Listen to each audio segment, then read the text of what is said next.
આજે તો ક્રિયાંશને બહુ મજા આવી ગઈ. જય શ્રી કૃષ્ણ, જય સ્વામિનારાયણ.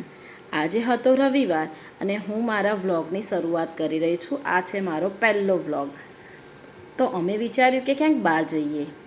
તો અમે આવી ગયા હતા હનુમાન કેમ્પ મંદિર.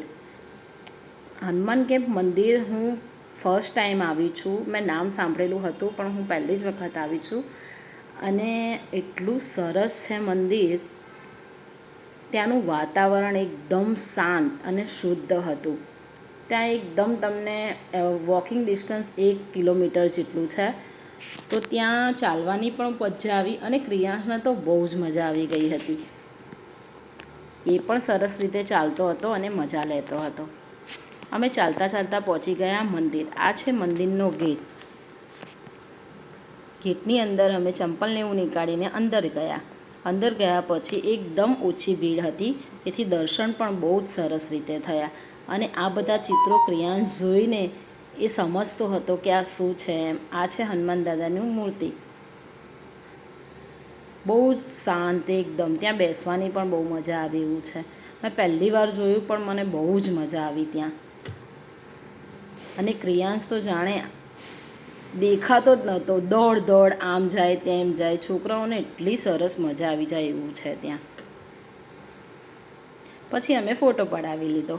ફોટો પડાવીને અમે રિટર્ન આવ્યા. રિટર્ન પણ 1 કિલોમીટર જેટલું ડિસ્ટન્સ છે. તો ક્રિયાંશ પણ ત્યાં વોકિંગ કરતો હતો. અમે પણ સાથે સાથે એની વોકિંગ કરતા હતા. વોક કરતાં કરતાં એણે જોયું કે એક દાદા વાંદરાઓને સરસ રીતે રોટલી પાઈ રહ્યા હતા. તો એ જોતો હતો. એટલા બધા વાંદરા હતા ને. પછી બહાર નીકળીને અમે જોયું ફુવારા. ફુવારા એટલા સરસ હતા ને કે ક્રિયાંશને તો એ જોવાની એટલી મજા પડી ગઈ હતી ને. તો હું પણ એની સાથે સાથે નાની થઈ ગઈ હતી. પછી અમે વિચાર્યું ત્યાંથી નીકળીએ. ત્યાંથી નીકળીને અમે રિવરફ્રન્ટવાળા રસ્તે ગયા. હવે રિવરફ્રન્ટવાળા રસ્તે અમારા ક્રિયાંશને એટલી જ્યાં પણ ગાર્ડન જોવે ને એટલે એની લપસણી એટલી ફેવરેટ છે ને કે એની લપસણી છોડે જ નહીં. અને એની લપસણીનું એન્જોય કરી રહ્યો હતો. અને બીજી કંઈ જ વસ્તુ ના જોઈએ પણ એને લપસણી તો જોઈ જ. અમે એને લપસણીને એવું ખવડાવીને અમે ત્યાંથી નીકળી ગયા. ત્યાંથી નીકળ્યા એટલે પછી ડિનરનો ટાઈમ થઈ ગયો. ડિનરનો ટાઈમ થયો એટલે વિચાર્યું ક્યાંક ડિનર કરવા બહાર જઈએ. બહાર જવા માટે અમે થલતેજ માટે વિચાર્યું. પછી ત્યાં એવું થયું કે સાધન લઈને જઈએ તો વધારે ટ્રાફિક નડશે. તો અમે મેટ્રોનો યુઝ કરવાનું છે. અને મેટ્રોમાં હું જ્યારે પણ આવું ને ત્યારે મને એવું જ થાય કે જાણે હું દિલ્હીમાં ફરતી હોય એમ. એટલું સરસ, એકદમ ક્લીન.